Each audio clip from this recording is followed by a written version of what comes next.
again. Welcome to my newest video. Today I'm going to read you the second chapter from the story of Harap, which we started last week.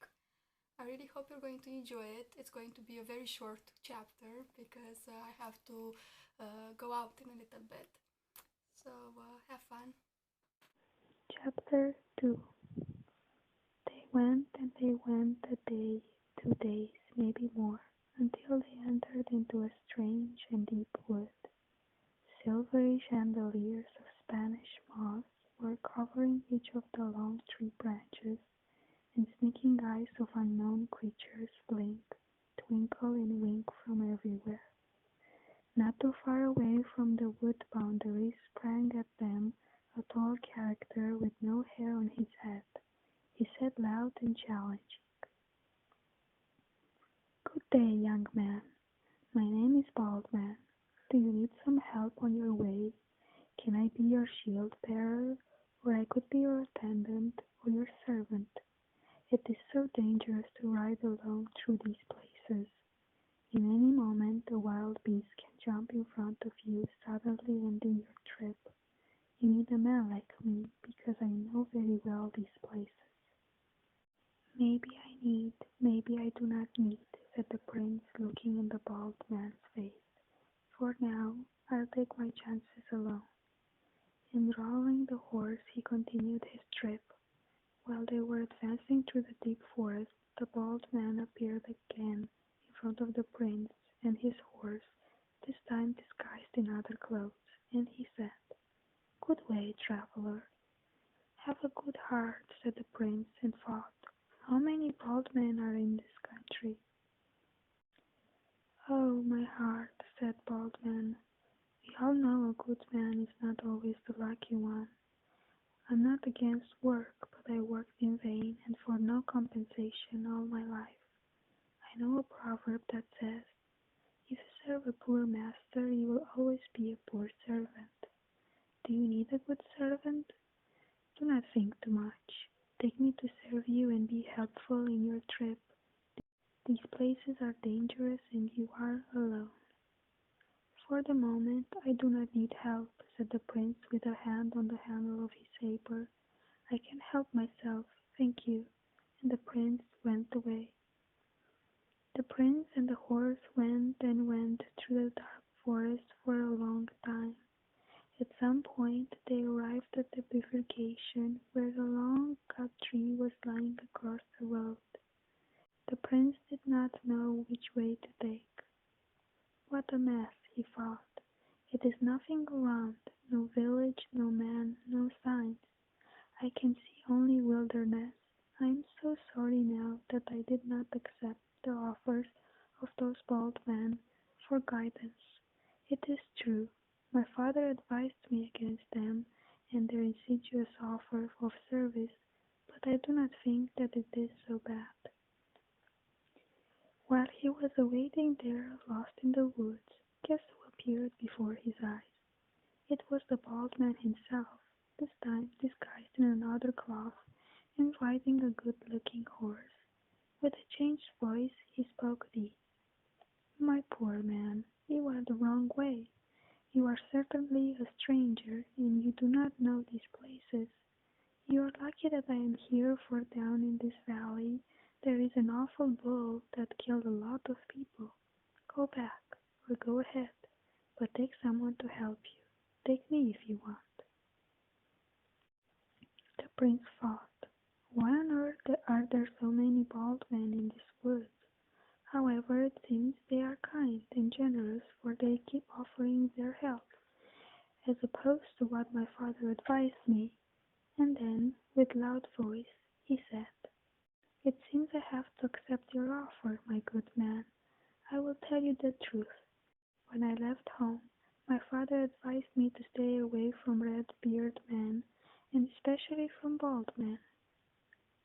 However, I think I may want to hire you."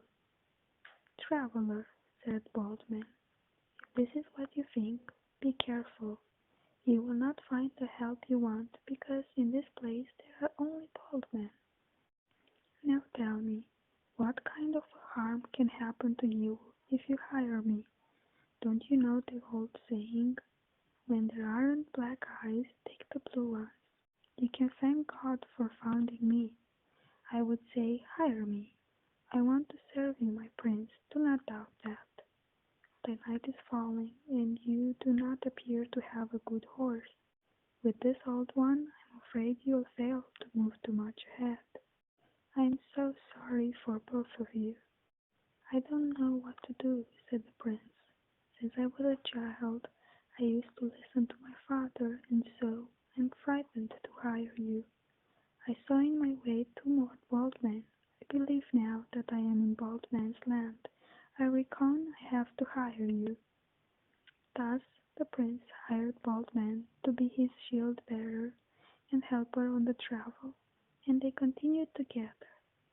After a good distance the bald man pretended he was thirsty, and asked for the canteen with water.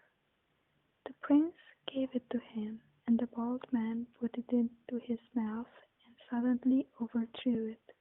The prince, very surprised, shouted, "Wow, Bald Man, what did you do? Don't you see there is no water around? It is hot, and we could die without water." "I am so sorry, my prince. That water was bad. Don't worry, we will find soon a deep well with fresh ice-cold water, the one I know of. There we will make a little halt. I'll wash the canteen, and I'll fill it with fresh water to have on our way. Further on, all other wells are dry." So they began riding on a path out, and soon enough they came upon a clear place where they saw a well with its wooden lid open. The well was wide, but it had neither well nor handle or chain. It was only a rope ladder to get down to the water. "Now, Bald Man, it is time to show me how brave you are," said the prince. "Nothing easier," smiled Bald Man. He went down into the well, and he filled the canteen with fresh water. Then he shouted loud from the depths, "Oh, what a refreshing place is here! I do not even think to get out from this well. God bless the one who dug this well.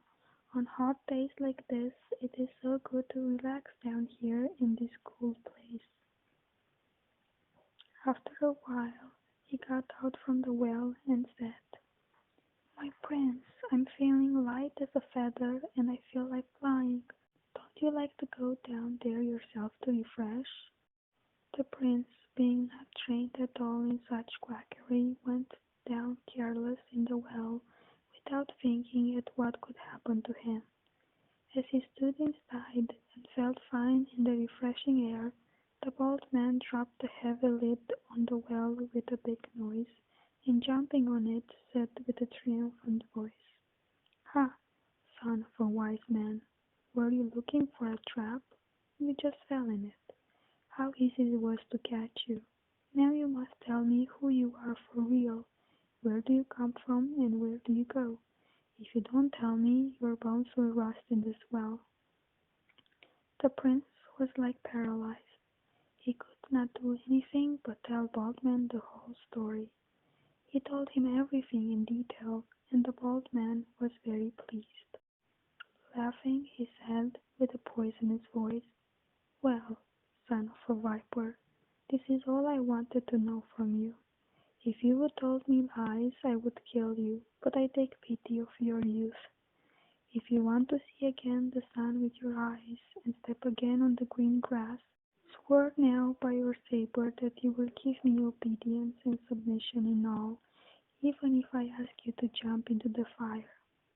From now on I will be the emperor's grandson, and you will be my servant, my helper, and my shield-bearer. You will be serving me to your death. Everywhere we will go, you will be with me, and you will not mention your secret, because for otherwise I will wipe you out of this ground. Can you do this? If you cannot, I know what to do with you."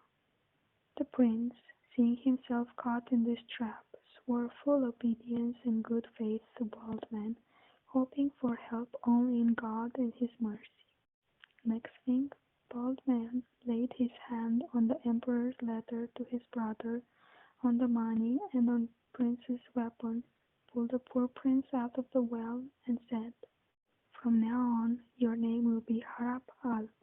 You are not any more a prince, you are my attendant in everything." What a turn! They mounted on their horses and started to ride towards the remote palace of the Green Emperor, the bald man as the master and the prince as his servant. And the story of King's Land is still away from its end. Thank you for watching and listening most of all, and see you again next